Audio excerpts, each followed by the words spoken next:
Everyone, welcome to the management classes. आज इस video में हम लोग एफिशिएंसी वेज थ्योरी को डिस्कस करेंगे। देखिए, इस एफिशिएंसी वेज थ्योरी को हम लोग एफिशिएंसी वेज हाइपोथेसिस भी कहते हैं। एफिशिएंसी वेज हाइपोथेसिस, ये भी इसका एक और नाम है। देखिए, जो भी कंपनी है, हम अब इस थ्योरी की बात कर रहे हैं, जो भी कंपनीज हैं, वो कंपनीज का जो सबसे बड़ी कॉस्ट आती है वो क्या होती है? जो वो वेजेस और सैलरीज देते हैं अपने यहां की लेबर या स्टाफ को, ये सबसे बड़ी उनकी एक्सपेंसेस या सबसे बड़ी कॉस्ट होती है। तो आप वेज की बात करें या लेवल ऑफ वेज की बात करें, कितना वेज होनी चाहिए, ये किससे डिटरमिन होती है? हमारे पास उसका एक ही सिस्टम है कि हम लोग डिमांड और सप्लाई के थ्रू, डिमांड और सप्लाई, ये वेजेस हो जाती हैं और ये क्वांटिटी। यही एक सिस्टम है जिससे कि हम अपनी वेजेस को या लेवल ऑफ वेजेस को डिटरमिन करते हैं। ठीक है, अब ये थ्योरी क्या कहती है? ये थ्योरी कहती है कि अगर आप जो भी आपने मार्केट में आपके ये डिमांड हुई, ये सप्लाई हुई और ये आपकी इक्विलिब्रियम क्वांटिटी हो गई और ये वेज हो गई। ये थ्योरी कहती है कि अगर आप इक्विलिब्रियम प्राइस लेवल जो है, वेज है, उससे अगर ज्यादा पे करेंगे तो कंपनी के लिए बहुत ज्यादा फायदेमंद होगा। ये एक आइडिया है इनका कि अगर आप इक्विलिब्रियम लेवल से ऊपर पे करेंगे, इक्विलिब्रियम लेवल से ऊपर अगर जाकर आप पे करेंगे तो कंपनी को बहुत बड़ा फायदा होगा। क्या फायदा होगा? देखिए, जब कोई भी एम्प्लॉय है, जब उसको पता है कि जो जर्नली जो वेजेस चल रही है, सैलरीज चल रही है, उसको उससे कहीं ज्यादा मिल रही है, तो जाहिर है फिर वो जो है वो प्रोडक्टिविटी उसकी बढ़ जाएगी और वो ज्यादा मोटिवेटेड होगा काम करने के लिए। जाहिर है वो लोगों से भी कहेगा। हम खुद बताते हैं, हमारी कहीं अच्छी जॉब लग गई, कि हमारी उस कंपनी में जॉब लगी है, सैलरीज बहुत अच्छी हैं, जाहिर है उस हिसाब से काम करना पड़ता है फिर। ठीक है, तो अगर कंपनी किसी को नॉर्मल जो डिटरमिन वेज है, जो इक्विलिब्रियम वेज है, उससे अगर हायर वेजेस दे रही है तो जाहिर सी बात है कि वो काम भी उतना ही ले रही है। तो होता क्या है कि ठीक है, हायर वेज देने से वर्कर्स मोटिवेटेड होते हैं और उनकी प्रोडक्टिविटी कहीं ज्यादा बढ़ जाती है। ठीक है, और जो कंपनी को इसकी कॉस्ट आती है, वो कंपनी भी उस कॉस्ट को रीगेन कर लेती है। उसके दो तरीके होते हैं। एक तो ये हुआ कि इंक्रीज स्टाफ रिटेंशन, जो staff retention, increase staff retention का मतलब है जो अच्छा स्टाफ आपके पास है। देखिए, एक कंपनी में कोई आदमी आता है तो काफी एक्सपीरियंस और काम करने के बाद वो चीजों को समझ पाता है, फिर वो छोड़ के चला जाए। दूसरा है कि कंपनी को फिर उस पर रिसोर्सेज लगानी पड़ती हैं उसको अपने हिसाब से तैयार करने के लिए। तो जो अच्छे एम्प्लॉयज हैं, जो एक्सपर्ट हैं, जो स्किल्ड हैं, उनको कंपनी चाहती है कि वो रुके रहें, रिटेन करें उनको, हमारे यहां रुके रहें और काम करते रहें। उसके लिए जाहिर है जो हायर वेजेस है, जब आप वेज हायर देंगे तो फिर अगर उसको पता है कि ये वेज मुझे कहीं और नहीं मिलेगी तो वो जाएगा ही नहीं, वो आपके पास वहीं रहेगा। तो एक तो वजह यह है कि कंपनी जो है वो इस तरीके से अपनी कॉस्ट को रीगेन कर लेती है। दूसरा सिंपल है, जब आप ज्यादा दे रहे हैं तो जो लेबर प्रोडक्टिविटी है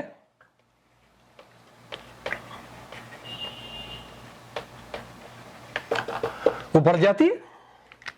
अगर लेबर प्रोडक्टिविटी बढ़ रही है तो उतने ही कॉस्ट में अब आपको प्रोडक्टिविटी ज्यादा मिल रही है। ये एक बहुत बड़ा रीजन है जिसकी वजह से वो अपनी इस कॉस्ट को रीगेन कर लेते हैं दोबारा से।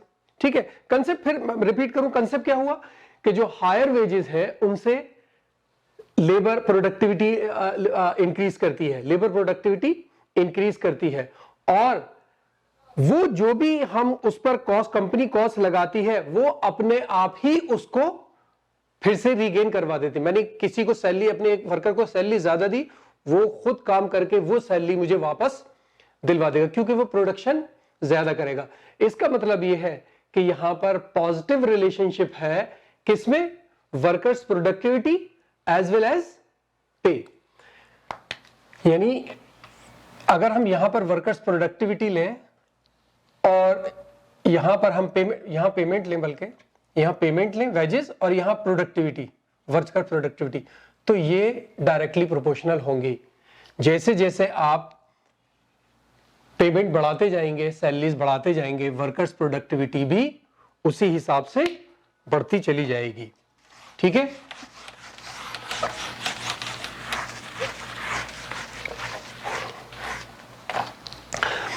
अब बात करते हैं कि क्या रीजंस हैं जिसकी वजह से, अभी तो मैंने दो एक बताया, प्रोडक्टिविटी बढ़ जाती है और जाहिर है वो उतनी ही रॉ मटेरियल में ज्यादा प्रोडक्ट देने लगते हैं, या कंपनी अपने एम्प्लॉयज को, जो स्किल्ड एम्प्लॉयज है उनको रिटेन करने लगती है, और बाकी क्या रीजन है, बेसिक रीजन जिसकी वजह से कंपनी किसी को भी हायर वेज देना चाहती है। तो reasons for higher veg,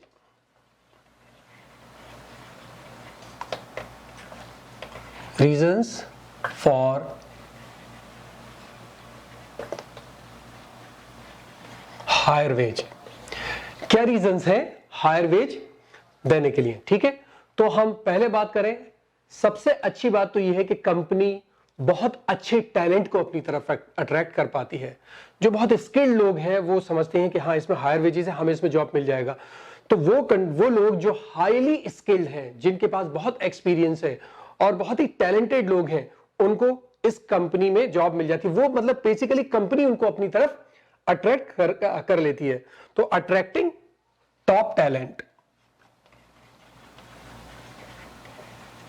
attracting top talent बहुत बड़ी वजह होती है कंपनी की।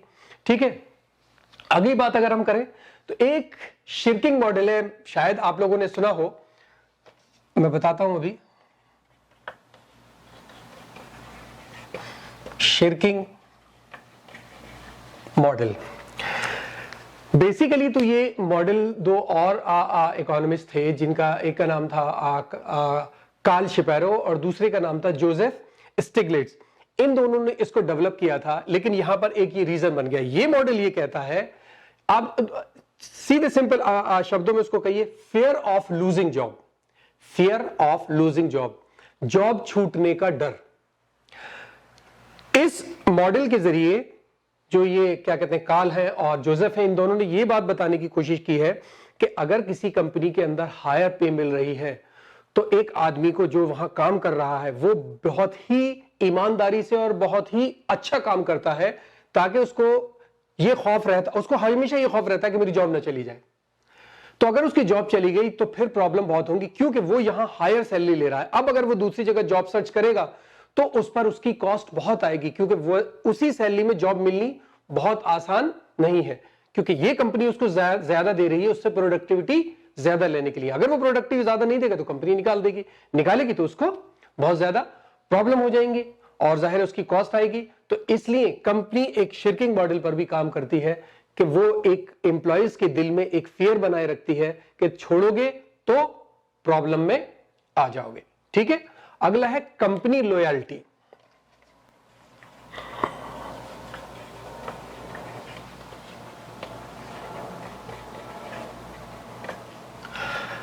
जाहिर है जब कंपनी अच्छी सैलरी दे रही है, सारी प्रॉब्लम्स, सारी जो उनके इश्यूज है उनका ख्याल रख रही है, तो फिर जो एम्प्लॉय है वो कंपनी का लॉयल हो जाता है। और बड़ी बड़ी कंपनी में आप प्रैक्टिकली देखिए, बहुत बड़ी बड़ी जो कंपनी है जिसमें लोग काम कर रहे हैं, जिनकी सैलरीज बहुत अच्छी हैं, वो काम को बहुत ज्यादा इंपॉर्टेंस देते हैं कि नहीं, वो मेरा काम का वक्त हो गया, मुझे काम करना है। तो क्योंकि वो सैलरी हायर होती है, कंपनी उनके भरोसे को जीत लेती है और वो कंपनी का भरोसा जीत लेते हैं, और इस तरीके से वो कंपनी के लिए बहुत ज्यादा लॉयल हो जाते हैं सिर्फ हायर सैलरी की वजह से। एक होती है लो कॉस्ट ऑफ सुपरविजन।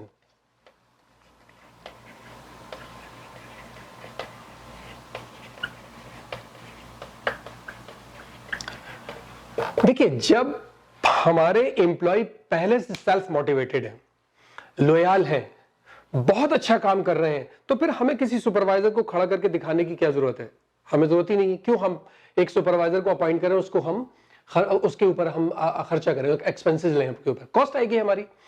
तो अगर आप हायर सैलरीज देकर लोगों को एम्प्लॉय कर रहे हैं तो आपके पास टॉप टैलेंट आ रहा है, लॉयल लोग आ रहे हैं, मेहनती लोग आ रहे हैं, तो फिर सुपरविजन की जरूरत ही नहीं है। ये लोग सेल्फ मोटिवेटेड होते हैं, ये अपने आप काम अच्छा करते हैं, इन्हें जरूरत ही नहीं है किसी दूसरे की कि वो उसको मोटिवेट करे, देखे, समझाए ना। कोई प्रॉब्लम होगी तो पूछ लेंगे, अदरवाइज ये अपने कामों में लगे रहते हैं। एक है न्यूट्रिशनल थ्योरीज।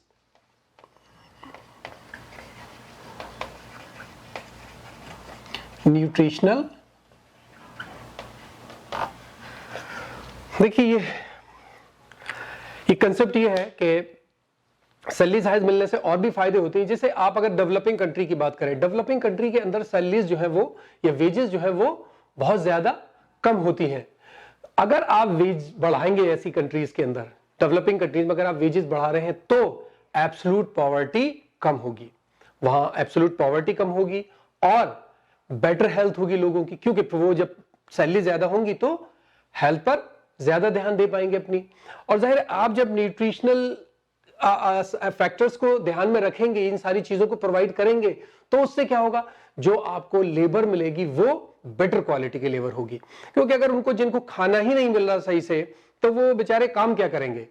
तो अगर आपने इस बात का ध्यान रख लिया, आपने इस हिसाब से सैलरी दी, वहां के लोगों के साथ सैलरी इनको ज्यादा दीजिए ताकि यहां पर ये खाने की और न्यूट्रिशन की सारी प्रॉब्लम खत्म हो जाए, तो जो आपको आगे मिलने वाली लेबर है वो काफी अच्छी होगी। ठीक है, ये तो रीजन हो गए कि क्यों वेज बढ़ाकर दी जाती है। ठीक है, इंक्रीज वेज। अब देखिए इंक्रीज वेज तो ठीक है, बहुत सारे फायदे हैं इसके, लेकिन इससे एक नुकसान भी होता है।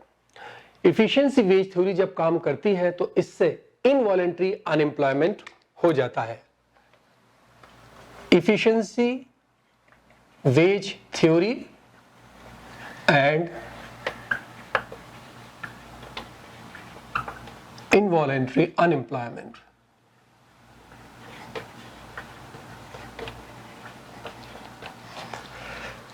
ये कैसे होता है, देखिए ये डिमांड हो गई आपकी, ये सप्लाई हो गई। पेन थोड़ा हल्का चल रहा है ये वाला। ये आपकी डिमांड हो गई,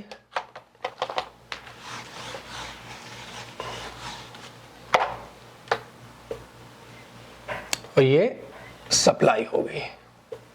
ठीक है, अब ये जो आपकी है वो इक्विलिब्रियम वेज हो गई और ये प्रोडक्शन हो गया। ठीक है, ये थ्योरी क्या कह रही है कि आप इक्विलिब्रियम लेवल से ज्यादा सैलरीज दीजिए, वेजेस बढ़ा दीजिए। अब क्या होगा इससे, जब आपने सैलरीज बढ़ा दी, वेजेस बढ़ा दी, अब प्रॉब्लम ये होगी कि यहां पर बैलेंस कैसे होगा। यहां डिमांड फॉर लेबर और सप्लाई ऑफ लेबर के बीच में बैलेंस करने वाला अनएम्प्लॉयमेंट ही होता है। यहां पर वेज आ गई, वेज 2। अब हुआ क्या, यहां पर आपकी लेबर की सप्लाई क्या इतनी हो गई, Q2। ठीक है, और डिमांड कितनी है, डिमांड तो इतनी सी रह गई ना, डिमांड तो इतनी है, कंपनीज को इतनी चाहिए लेबर, क्योंकि वो थोड़ी लेबर ले रहे हैं और उसको हायर पेमेंट कर रहे हैं। तो एक एक आदमी कई कई का काम कर रहा है, उन्हें जरूरत ही नहीं है लेबर की। तो ये जो पोर्शन है बेसिकली ये आपका अनएम्प्लॉयमेंट होता है, और ये अनएम्प्लॉयमेंट कभी कभी बहुत ज्यादा प्रॉब्लम्स को क्रिएट कर देता है।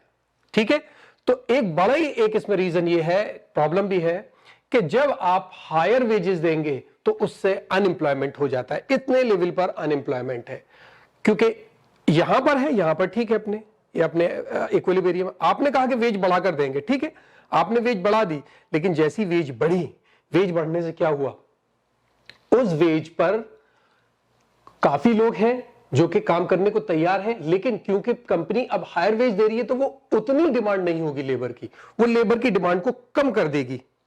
ठीक है, और जब सैलरीज बढ़ी हुई होंगी, वेजेस बढ़ी हुई होंगे, तो वो लोग जो काम नहीं कर रहे थे वो भी रेडी हो जाएंगे काम करने के लिए। हम भी काम करेंगे, इस वक्त सैलरी बहुत अच्छी मिल रही है, तो डिमांड नॉर्मल से भी ज्यादा हो जाए, सप्लाई नॉर्मल से भी ज्यादा हो जाएगी, जो इक्विलिब्रियम उससे भी ज्यादा हो जाएगी, और डिमांड इक्विलिब्रियम से कम हो जाएगी। तो इसलिए ये सारा का सारा पोर्शन आपका इनवॉलेंट्री अनएम्प्लॉयमेंट में आ जाएगा। ठीक है, तो ये एक बड़ी प्रॉब्लम है। अब इसकी एक दो लिमिटेशन और देख लें।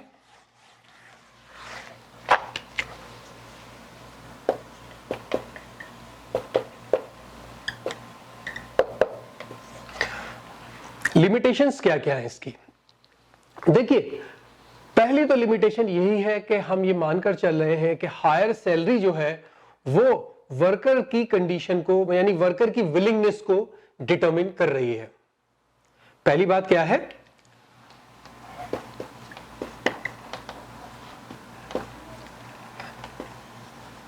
हायर सैलरी ना वेज लिखें, veg determining the willingness to work। ऐसे थोड़ी है कि मुझे आप बहुत अच्छी सैलरी दे दी और मुझे रोज गालियां बकिए, मुझे इस तरह का काम कराइए कि जो मैं काम करता ही, मैं जानता ही नहीं, मुझे सफाई कराने को रख दीजिए। मैं एक वर्ष कंडीशन बता रहा हूं, ऐसा होता नहीं है, एक समझाने के लिए मैं एकदम एक्सट्रीम जो एग्जाम्पल है वो लेके जा रहा हूं। तो हायर सैलरी का मतलब सिर्फ यही नहीं है कि साहब आपने सैलरी बहुत ज्यादा दे दी और आदमी काम करने के लिए तैयार हो गया। और भी चीजें होती हैं, वर्किंग कंडीशन है, मैनेजमेंट है, ये सब बहुत ज्यादा इंपॉर्टेंट होते हैं सैलरी के साथ साथ। तो आप सिर्फ ये ना मान के चलें कि सब सिर्फ सैलरी से ही डिटरमिन हो रहा है विलिंगनेस किसी भी वर्कर की, नहीं, और भी फैक्टर है। तो ये एक लिमिटेशन होगी उसकी कि इसमें, इस थ्योरी के अंदर सिर्फ और सिर्फ हायर सैलरी को एक मेन फैक्टर मानकर चला गया है। दूसरा क्या है, यहां पर जो है हम ये मानकर चले हैं कि साहब एक फर्म है और वो हायर सैलरी दे रही है, वो उसने वेज बढ़ाई है, ठीक है। इफ अदर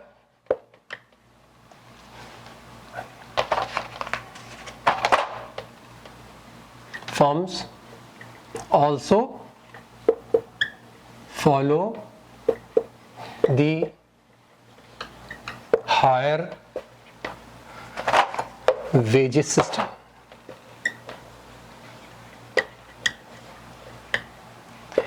मैं तो ये मान के चल रहा हूं ना कि मैं हायर वेजेस दे रहा हूं, मैंने हायर वेजेस दी हैं, तो बाकी कोई दे नहीं रहा, तो सारे के सारे जो वर्कर हैं मेरे पास वो रिटेन करेंगे, कहीं नहीं जाएंगे वो। लेकिन ऐसा थोड़ी है, अगर मान लीजिए मैंने ऐसा किया तो दूसरी फर्म्स भी ऐसा करने लगेंगी, और अगर सारी फर्म ऐसा करने लगी तो फिर जो आप एक क्वालिटी ऑफ वर्कर चाह रहे हैं वो आपको नहीं मिलेंगे, ठीक है। तीसरी, मोनोपोली के अंदर ये वैलिड नहीं होता।